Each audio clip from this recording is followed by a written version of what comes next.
जय श्री कृष्णा। प्रिय भक्तों, 17 नवंबर से लोक आस्था का महापर्व छठ शुरू हो चुका है। इस पर्व का समापन 20 नवंबर को होगा। 4 दिनों तक चलने वाले छठ पूजा के पहले दिन नहाए खाए, दूसरे दिन खरना, तीसरे दिन संध्या अर्घ्य और चौथे दिन उषा अर्घ्य देते हुए समापन होता है। छठ महापर्व सूर्य उपासना का सबसे बड़ा त्यौहार है। इस पर्व में भगवान सूर्य के साथ छठी माई की पूजा उपासना विधि विधान के साथ की जाती है। यह सबसे कठिन व्रतों में से एक माना जाता है।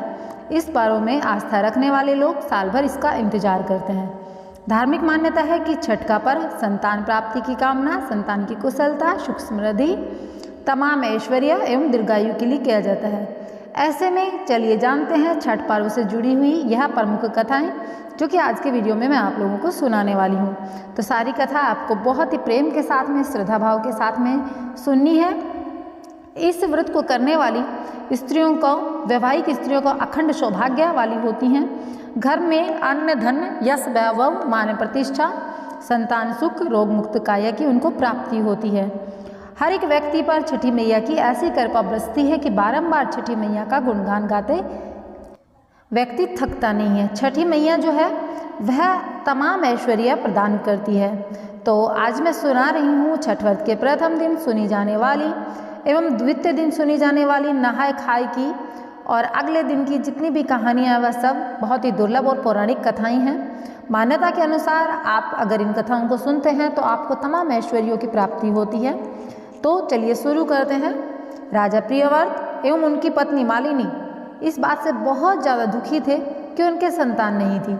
संतान न होने के कारण आप खुद समझ सकते हैं, घर में एकदम अशांति का माहौल रहता है, घर में मन भी नहीं लगता, घर में बच्चों की किलकारियों से आनंद सा लगता है। एक दिन उन्होंने संतान प्राप्ति के लिए महर्षि कश्यप से पुत्र श्री यज्ञ करवाया। महर्षि ने यज्ञ के संपन्न करने के बाद मालिनी को खीर दी। खीर का सेवन करने के बाद में मालिनी गर्भवती हो गई और पूरे 9 महीने के बाद उनसे एक पुत्र रत्न की प्राप्ति हुई। लेकिन दुर्भाग्य से उनका पुत्र मृत था। यह देखकर राजा और रानी बहुत ही निराशा की वजह से आत्महत्या करने का सोचने लगे। बहुत ज़्यादा निराश हो चुके थे, उनके मन में बुरे बुरे ख्याल आ रहे थे। ऐसा करके वो शमशान घाट में पहुंच गए और फिर वहाँ पर बहुत करुण विलाप उनका शुरू हो चुका था और उनके मन में, जैसा कि मैंने बताया, आत्महत्या तक के विचार आने लगे थे। परंतु जैसे ही राजा ऐसे कर्म करने को तत्पर हुए तो उनके सामने भगवान की मानस पुत्री देवसेना प्रकट हो गई। उन्होंने कहा, राजन, मैं छठी देवी हूँ। मैं लोगों को संतान सुख प्रदान करती हूँ। जो व्यक्ति सच में मेरी पूर्ण श्रद्धा भाव के साथ पूजा करते हैं उनकी मैं सभी मनोकामनाएं पूर्ण करती हूँ। यदि राजन तुम मेरे विधि विधान से पूजा करोगे तो मैं तुम्हें वरदान दूंगी। अब देखिए, देवी के कहे अनुसार राजा प्रियव्रत ने देवी षष्ठी की इसी पूजा के फलस्वरूप उनका व्रत किया और व्रत के प्रभाव स्वरूप रानी मालिनी एक बार फिर से गर्भवती हुई और ठीक 9 महीने बाद उन्हें एक बहुत ही सुंदर और योग्य पुत्र की प्राप्ति हुई। छठ माता ने सूर्य देव के जिस प्रकार अपने राजा को पुत्र रत्न की प्राप्ति करवाई, उसी प्रकार से हे छठ माता, आप सभी की गोद भरना, सभी के घर में बच्चों की किलकारी गूंजे। जय छठी मैया, ओम नमः शिवाय। प्रिय भक्तों, अब सुनते हैं दूसरी पौराणिक कथा। पूर्ण श्रद्धा भाव के साथ में सुनिएगा। एक राजा था, उसके 7 बेटे थे, 7 बहुएं थी। राजा का जो प्रजा है वह बहुत ज़्यादा दुखी थी। दुखी होने का कारण था क्योंकि राज्य में जल का अभाव था, पानी नहीं था। पानी को देखते हुए, पानी की कमी को देखते हुए राजा ने एक तालाब खुदवाया। बहुत सारे महर्षियों, विद्वानों को वहाँ बुलवाया। महर्षि विद्वानों के कहने पर तालाब खुदवाया गया, लेकिन तालाब खुदवाने के बाद में भी पानी नहीं था क्योंकि वर्षा भी नहीं हुई और तालाब में भी पानी नहीं आया। फिर उन्होंने ज्योतिषी से पूछा तो ज्योतिषी बोले, इसमें अपने एक पौत्र की बलि चढ़ाओ तो पानी आसानी से आ जाएगा। राजा बड़ी दुविधा में पड़ गया क्योंकि वह राजा था, नगर का पालन पोषण करना उनकी जिम्मेदारी थी। नगर में अकाल पड़ा था, पानी के बिना नगर में त्राही त्राही मची हुई थी।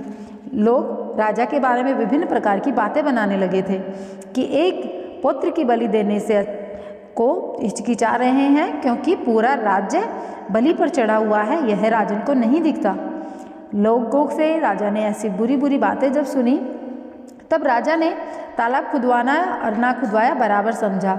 उसने सोचा, इस तरह तो मेरी प्रजा भूख से प्यास से मर जाएगी, क्योंकि बिना पानी के अन्न नहीं होगा, और अन्न भी किस काम का जब पानी ही नहीं होगा। यह देखते देखते राजा बहुत दुखी हुए अपनी रानी के पास में पहुँचे। रानी को सारा वृतांत कह सुनाया। रानी माँ ने कहा कि वह बहुओं से बात करेगी। रानी माँ सबसे प्रथम अपनी बड़ी बहू के पास गई, उनसे पूछा, पुत्री, मैं तुमसे एक चीज़ मांग रही हूँ। वह बोली, बोलिए। तो सास ने कहा, अपना एक पुत्र हमें दे दो, क्योंकि हम राजा हैं और हमारी प्रजा प्यास से व्याकुल है, पानी नहीं है, और ज्योतिषियों के कहे अनुसार एक पुत्र की अगर हम बलि देते हैं तो फिर इसमें तालाब में पानी आ जाएगा। लेकिन बहू ने इनकार कर दिया कि मैंने मेरे बच्चे को इतना पाल पोस कर बड़ा किया है, कैसे दे दूँ, नहीं दूंगी। इस तरीके से बड़ी रानी माँ दूसरी, तीसरी और सारी बहुओं के पास पहुँची, लेकिन सबने मना कर दिया। अंत में सबसे छोटी बहू जो है उसके पास जाने की उसने ज़रूरत नहीं समझी, क्योंकि उसके दिमाग में आया कि वह भी मना कर देगी। इस असमंजस में सोचते हुए आखिरकार वह छोटी बहू के पास पहुँची गई। सातवीं बहू से बोली, बहू कुछ मांगने आई हूँ। बहू ने कहा, माता सब कुछ आपका है, जो चाहे मांग लो। सासू माँ बोली, बहू तुम मना तो नहीं कर दोगी। बहू ने कहा, माता आपका ही तो है, मैंने कहा आप जो चाहे मांग लो। इस पर सास ने कहा, तुम मुझे अपना पुत्र दे दो, हम उसकी बलि देंगे। कहा है ज्योतिषियों ने कि बलि देने से तालाब में पानी आ जाएगा। बहू की आंखों में पानी आ गया, लेकिन उसने कहा आंसुओं को छुपाते हुए कि माता जब पूरी प्रजा का सवाल है तो एक मेरे बेटे से अगर पूरी प्रजा बचती है तो मैं अपने बच्चा देने के लिए तैयार हूँ। और फिर छोटी बहू जो है वह सास को अपना बच्चा सौंप देती है। इस तरीके से बलि दी जाती है और बलि देने के बाद में पूरा तालाब पानी से भर जाता है। कुछ दिन बाद आती है कार्तिक मास शुक्ल पक्ष की चतुर्थी तिथि। सब महिलाएं तालाब पर नहाने जाती हैं और उन्हीं के साथ में राजा की 6 बहुएं हैं वह भी जाती हैं। और 6 की 6 बहुएं हैं, उन्होंने व्रत के साथ में तालाब पे जाना जब शुरू किया तो उसके साथ में राजा ने बुलावा भेजा कि छोटी बहू क्यों नहीं आई। छोटी बहू ने कहा कि उसके पुत्र तो नहीं है, लेकिन फिर भी राजा ने कहा है तो उनका कहा नहीं टालेगी और वह भी तालाब पर नहाने के लिए जाएगी। उसने भी छठी मैया का व्रत उठाया, नहाय खाई किया। अब क्या था, जैसे ही एक दिन बीता, राजा घर की सभी महिलाएं अगले दिन फिर से तालाब पर जा रही थी। तब जा रही थी तो छोटी बहू को फिर से राजा ने बुलाया कि बेटी तुम भी चली जाओ। बहू ने सोचा चलो कोई बात नहीं, लड़का तो है नहीं। फिर भी ससुर कह रहे थे, उनके आदेश से ताल नहाने चली जाऊंगी। तब महिलाएं ताल में नहा रही थी तो एक छोटा सा बालक खेलते हुए नदी में आ गया। सब ने कहा यह किसका लड़का है, सब ने इनकार कर दिया। तो छोटी बहू ने देखा कि लड़का उसका है। उसने अपने बालक को आंचल में उठाया, मैया की पूजा बड़ी श्रद्धा के साथ की। एक बार प्रेम से बोलिए, जय छठी मैया। छठी माँ जिस प्रकार आपने सबसे छोटी बहू को दिया वैसा सबको देना, कहते को सुनते को हुकारा भरते को। तो देखिए छठी मैया की कृपा से छोटी बहू को फिर से उनका पुत्र प्राप्त हो गया।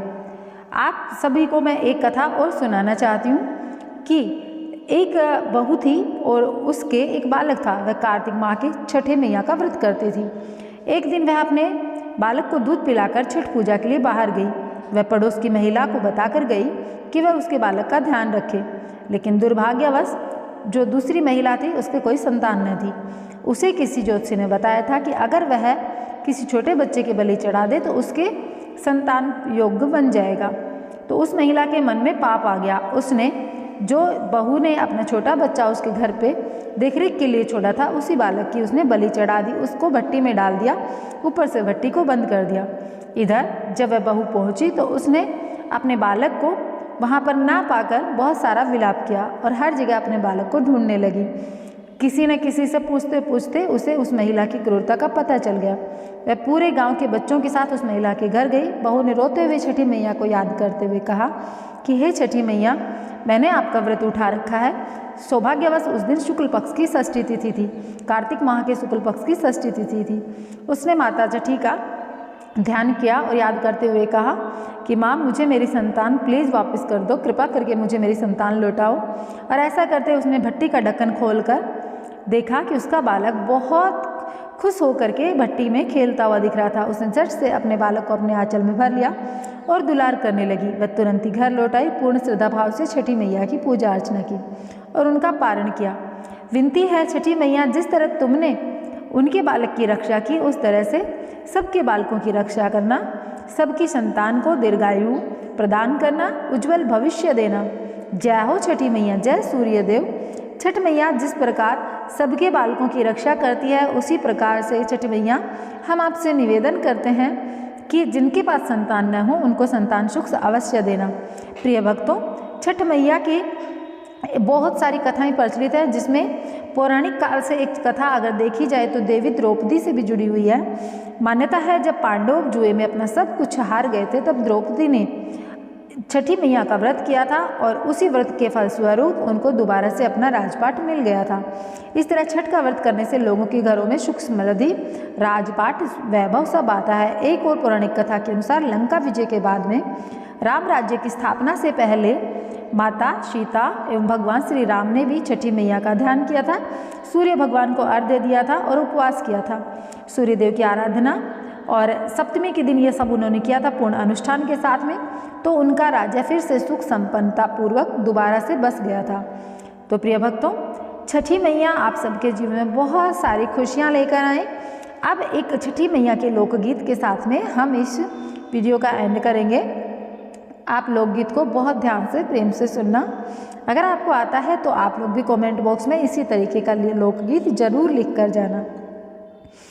केलवा जे फरेला गवेद से, ओह पर सुगा में डराए, कांच ही बांस के बहंगैया, बहंगी लचकत जाए, सेविले चरण तोहार हे छठी मैया, महिमा तोहार अपार। उगुन सूरज देव भैलो अर्घ के बेर, निंदिया के मातल सूरज अखियों ने खोले है, चार कोना के पोखरवा हम करेली छठ बरतिया से उनके लागी। इस गीत में एक तोते का जिक्र है जो केले के एक ऐसे गुच्छे के पास मंडरा रहा है। तोते को डराया जाता है कि अगर तुम पर केले पर चोंच मारोगे तो तुम्हारी शिकायत भगवान सूर्य से कर दी जाएगी, जो तुम्हें माफ़ नहीं करेंगे। पर फिर भी केला जो है उसको तोता झूठा कर देता है और सूर्य के कोप का भागी बनता है। पर उनकी भार्या सुगनी अब क्या करे बेचारी, कैसे सहे इस वियोग को। अब तो सूर्यदेव उसकी कोई सहायता नहीं कर सकते। उसने आखिर पूजा की पवित्रता जो नष्ट की है। केरवा जे फरेला घवद से, ओह पर सुगा में डराए, उजे खबरी जन इबो अधिक से, सुला सुगा देले जुठियाए, उजे मर बोरे सुक धनुक से, सुगा गिरे मुरछाए, उजे सुगनी जे रोयल वियोग, आदित्य होए ना सहाय, देव होए न सहाय। तो प्रिय भक्तों, थोड़ा बहुत जितना मुझसे बन सकता था छठी मैया के बारे में मैंने आपको विस्तार पूर्वक बताया है। आप लोगों को थोड़ा सा भी वीडियो पसंद आया हो तो वीडियो को लाइक कीजिएगा। चैनल पर पहली बार आए हो तो चैनल को सब्सक्राइब कीजिएगा। और हाँ, कमेंट बॉक्स में जय माँ छठी अवश्य लिखना। जय हो छठी मैया। छठी मैया सबके जीवन में संतान सुख अवश्य लिखे। तो जय श्री कृष्णा, राधे राधे। मिलूंगी एक नए वीडियो के साथ में।